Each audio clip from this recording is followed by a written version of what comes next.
अस्सलामु अलैकुम वरहमतुल्लाहि वबरकातुहू। मुहतरम नाज़रीन इकराम, सूरह हिजर ये भी मक्की सूरत है, और मक्की सूरत में ये उस वक्त की है जबकि अल्लाह के नबी सल्लल्लाहु अलैहि वसल्लम पर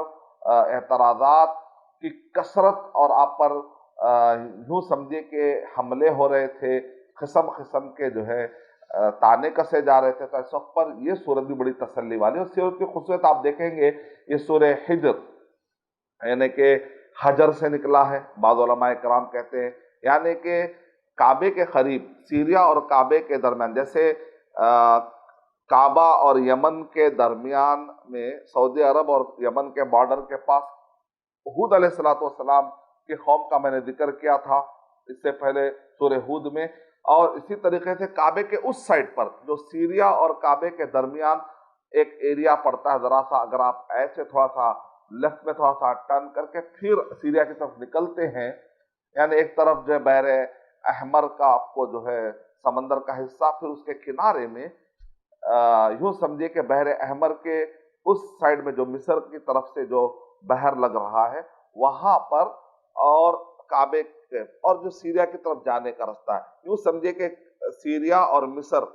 और काबा, इसके दरमियान में एक स्पॉट पाया जाता है, इसको कहते हैं कौम समूद, यानी आद और समूद। हमको बार बार कुरान में आद और समूद पढ़ने से ऐसा पता चलता है जैसा कि दो महल्ले, बात ऐसी नहीं है। काबे के बिल्कुल इधर साइड पर यमन की तरफ कौम हूद, यानी कि आद जो कौम है उसका हमें जिक्र मिलता है। और बिल्कुल काबे के उधर साइड पर सीरिया के रास्ते में सालेह अलैहिस्सलातु वस्सलाम की जो कौम है, जिनको आप कहते हैं कौम समूद, और मदाइन सालेह, मदाइन शुएब अलग है, मदाइन सालेह अलग है। यानी सालेह अलैहिस्सलातु वस्सलाम के मुदुन, यानी छोटे छोटे वो पूरे एरियो को मिलाकर मदाइन सालेह कहा था, जहाँ पर खंडरात आज भी है और वहाँ पर कुफ्फार कुरैश गुजरते भी थे। तो अल्लाह ताला ने कुफ्फार कुरैश को डांटते हुए कहा, वइन्नकुम लतमुर्रूना अलैहिम मुस्बिहीन व बिल्लैलि अफला ताक़िलून, सुबह और शाम वहाँ से गुजरते हो लेकिन तुम अकल नहीं लेते क्या तुम उससे दर्स नहीं लेते क्या? तो इस तरीके से सूरे, अगर ये मान लिया जाए कि यहाँ पर हिजर से इशारा है असहाब हिजर की तरफ, यानी ये मदाइन सालेह को कुरान मजीद में हिजर, क्योंकि वो कानू यनहितून मिनल जिबाल, क्योंकि पहाड़ों को तराश कर करके अपने घर बनाते थे। और अगर आप देखेंगे तो एरियल व्यू से पत्थर को किस तरीके से सजाते थे, वो पत्थरों के खंडरात अगर आपको गूगल में जाकर देखने का मौका मिला तो आपको अंदाजा लगेगा कि ये कौम जब पत्थरों को तराशने में कैसे माहिर थी। तो गोया के पत्थरों को तराशने वाली कौम, हजर से हिजर ये माना कर लिया जाए। दूसरा माना ये है कि वो हिजर से करीब थी, यानी कि काबे का जो हिजर है, काबे का जो हिजर है, यानी कि आपने देखा होगा काबे के पास कुछ हिस्सा छोड़ दिया गया है, ऊपर से ऐसा लगता है जैसे कि माँ की गोद है। हिजर का मतलब गोद भी होता है, तो गोया कैसा लगता है जैसा कि माँ की गोद की तरह है, हिजर इस्माइल की तरफ निस्बत करते हुए अगर कह दिया जाए, या इसी तरीके से देखने में हिजर की तरह लगे। तो बहरहाल हिजर से करीब पाए जाने वाली कौम, यानी असहाबुल हिजर, यानी कि या तो पत्थर से तराशने वाली कौम या तो हिजर के करीब रहने वाली कौम। यानी कि ये जो कौम समूद है ये अरब बाइदा में आते हैं, यानी वो अरब जिनके अरबी ज़बान के बहुत सारे कलिमात तबाह हो गए, इनको कहते हैं अरब बाइदा, तबाह हो जाने वाले अरबी ज़बान बोलने वाली कौम। तो ये आप कौम समूद और कौम समूद हो या कौम आद है, अगर इनकी मालूमात को जहन में रखकर अगर आप ये सूरे और ये बैकग्राउंड समझेंगे तो तब जाकर आपको समझ में आएगा। तो बहरहाल इस सूरे के अंदर हिफात का ज़्यादा जिक्र मिलता है, जैसा कि उन्होंने पत्थर में किले क्यों बनाए थे, अपने आप की हिफात। वो जब सालेह अलैहिस्सलाम आकर उनको समझाते हैं तो वो लोग तकब्बुर में कहते थे हम ये पहाड़ों में रहेंगे, आपका रब क्या अज़ाब भेजेगा।